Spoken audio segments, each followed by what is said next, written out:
Salut à tous, bienvenue sur la chaîne Reptilian, très heureux de vous retrouver aujourd'hui dans cette nouvelle vidéo, même install que la vidéo précédente, tout simplement parce que je vous avais teasé lors de l'ouverture colis de chez Terrazzo, une autre petite espèce que j'avais commandée, une espèce magnifique. Vous l'aurez compris, c'est le moment du reveal. Aujourd'hui, on va monter le terrarium de ma petite Sibylla Pretiosa. C'est une menthe originaire du sud de l'Afrique qui a des couleurs absolument magnifiques. Une fois adulte, cette menthe va être plutôt grande et elle va être très élancée, vraiment très fine et avec des ailes bleu turquoise. C'est pour moi honnêtement l'une des plus belles espèces de menthe. Ici nous avons devant nous Artemis qui est encore très jeune. Je la trouvais pour le moment un petit peu petite, donc je l'avais laissée dans sa petite boîte de transport, ça fonctionnait bien, je la nourrissais et je lui donnais à boire. Mais là je veux dire qu'elle m'a quand même fait une belle mue et elle a bien grandi, donc je me suis dit que c'était le bon moment pour lui aménager son petit terrarium. Pour la loger cette petite menthe, j'ai choisi d'utiliser une fauna box. Pour ceux qui connaissent pas, hein, c'est un récipient comme ça et alors vous avez le couvercle grillagé avec la zone transparente juste là pour pouvoir ouvrir facilement. Et il faut savoir que ce tuto un peu installation de menthe, il convient pour mon espèce, mais il convient pour à peu près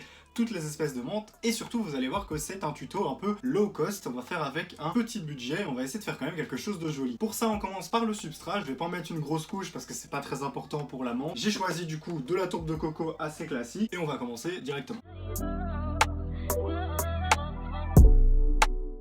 J'ai les mains dégueulasses, on a l'habitude, hein, c'est classique. J'ai mis vraiment 2 petites poignées, juste histoire de tapisser le fond. On va rajouter maintenant l'élément de décoration principal. Pour ça, j'ai pris un bon gros caillou bien mastoc qui va prendre de la place dans le terrain.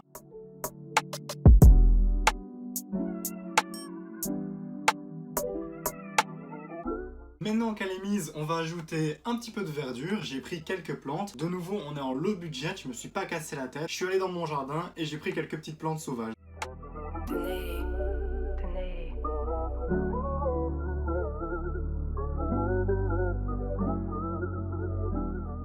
Une fois que c'est fait, on va maintenant ajouter de la hauteur. Pour ça, j'ai récupéré des morceaux de cèpe de vigne, j'ai des gros cèpes de vigne et j'ai également des petites branches pour amener de la hauteur et permettre à notre menthe de se déplacer.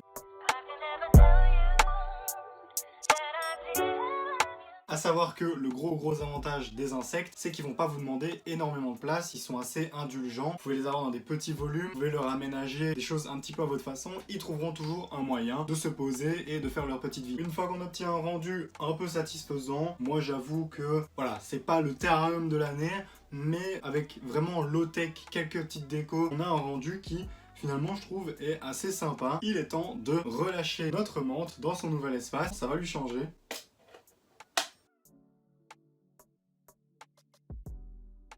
Pour ce faire, on fait très attention bien sûr. Alors la menthe n'est pas du tout dangereuse, hein, on ne risque absolument rien. Mais en revanche, nous on représente un gros danger pour elles parce qu'elles sont très fragiles, elles ont des pattes très fines. Donc il faut vraiment faire attention à comment on les prend. Là c'est génial, elle est directement allée se mettre sur une petite fougère. Donc pour résumer, comme vous le voyez, les menthes, il n'y a rien de très compliqué. Un peu de substrat, quelques petites plantes, quelques petites branches dans un petit terrarium et ça passe super bien. Là pour le coup, vu sa taille, elle va vraiment avoir de l'espace, elle est minuscule dans cet environnement. Pour la chasse, pas de souci à se faire, les menthes sont très voraces, elle trouvera très facilement ses proies et vous pouvez même lui donner des proies un peu plus grosses qu'elle, elle les mangera sans problème. Attention évidemment aux autres insectes prédateurs, mais a priori votre petite menthe dans ce genre d'environnement, elle va s'éclater. Si ce petit tuto vous a plu et que vous voulez d'autres vidéos à propos de mes animaux, n'hésitez pas à vous abonner à la chaîne, mettre un petit pouce bleu et me le faire savoir en commentaire. Et petit teasing pour ceux qui sont restés jusqu'à la fin, pour la vidéo de la semaine prochaine, de nouveau une nouvelle espèce et là on quitte les insectes et on retourne dans Reptiles les amphibiens, une espèce magnifique. En tout cas, restez connectés pour tout ça sur mes différents réseaux sociaux. Merci encore une fois à Terrazzo, mon partenaire, pour cette petite menthe. N'oubliez pas que vous avez 5% de réduction sur le site internet avec mon code LIME5, tout est dans la description. Et on se retrouve du coup la semaine prochaine. Merci à tous d'avoir regardé cette vidéo. Ciao tout le monde!